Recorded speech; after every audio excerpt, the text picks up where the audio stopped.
Hello, my name is Diego, and in this video we are going to be talking about this product. This is the Big Fun BF320. It's a pretty small keyboard for $25 at the time of making this video. Is this the right choice for you and your family when it comes to purchasing a keyboard for a child that is young?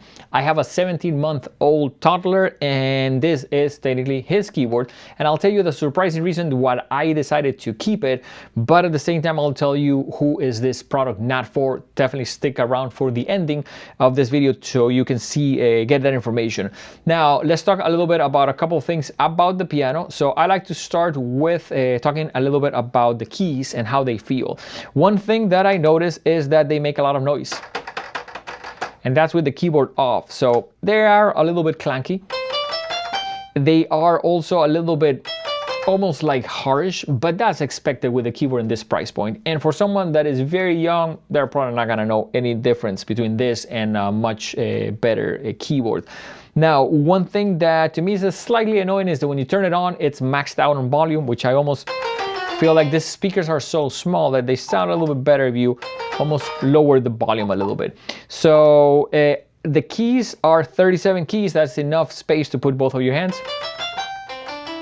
And you can play things with almost 2 notes at the same time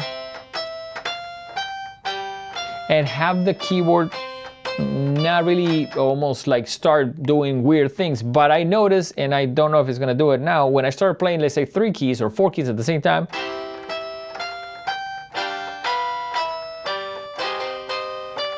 it started producing a bunch of notes that I'm not even playing. So I don't know what is that about.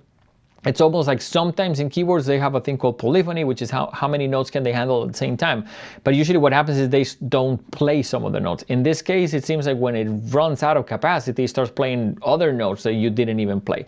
But if you play 2 notes at the same time, that's okay. Now let's talk a little bit about the sounds. The sounds are 8 of them. A lot of them are not very usable, like this one. To me, that's really rough and obnoxious, but the piano sound is decent. And I like the vibes that I was using before. And there's a couple of, like, I guess, usable ones there.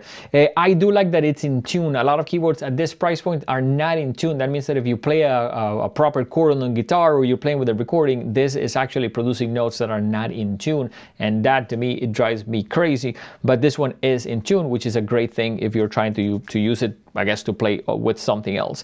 Let's talk about the beats. The beats are also 8. They're a little bit fast when you start them, but they're okay. That one I think is pretty usable. You can slow them down pretty easily. The one that I was using in the intro. Now you also have a couple of other options. Some of them are a little bit almost not that great, a little bit obnoxious, but it's okay. At this price point, it's to be expected. It does have a recording feature, so if you press the record button and play something, and then press play, it does play it. It changes up a little bit where the notes that you played, where the placement of them are, but I think it's fine. Now it does have a way to press this button and do drum sound. So I think this is a kick. Actually, it also has that, but I'll show you this first. So this will be the kick, and that's the snare. So you can almost do like a drum beat there. Have fun with that. But I really like the animal sounds that it has. To me, so this is supposed to be a dog. Sounds like they run out of money and they have just someone's try to bark in a microphone. And that's what they put there. But it is fun, and I like to be able to not only that, but to layer it with a drum beat. And with that, I like to almost like have fun with my son playing things.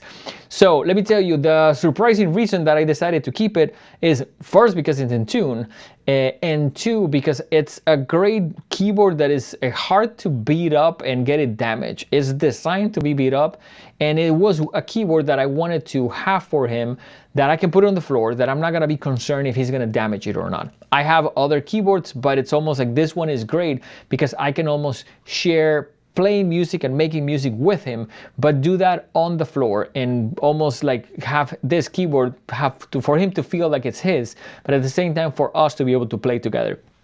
A very important thing that I would say as a piano educator is that instead of expecting your kid to take this and start playing, you should start playing. You should learn some songs, you should learn some simple melodies and play it with them helping you, with them playing things on top of you. But I think music is not necessarily you're gonna have a 1 or a 2 or a 3-year-old start playing things on this.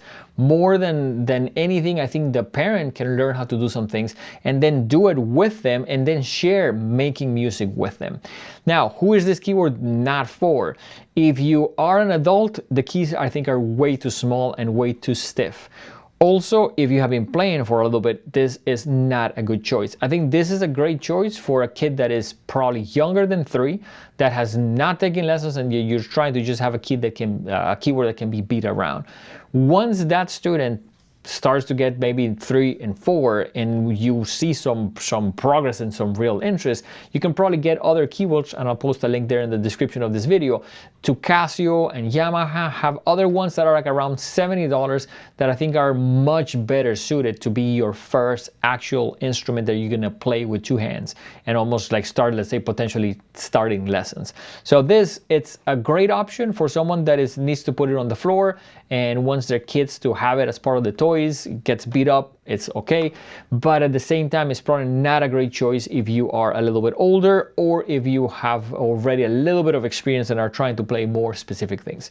So with all that said, I hope that the video was informative and that you have enough I guess ideas to know if this is a good choice for you or not. Keep in mind that we do reviews like this and we do tutorials all the time to try to help our students here in South Florida and anyone else that is trying to better their ability to play music and hopefully share music with your kids.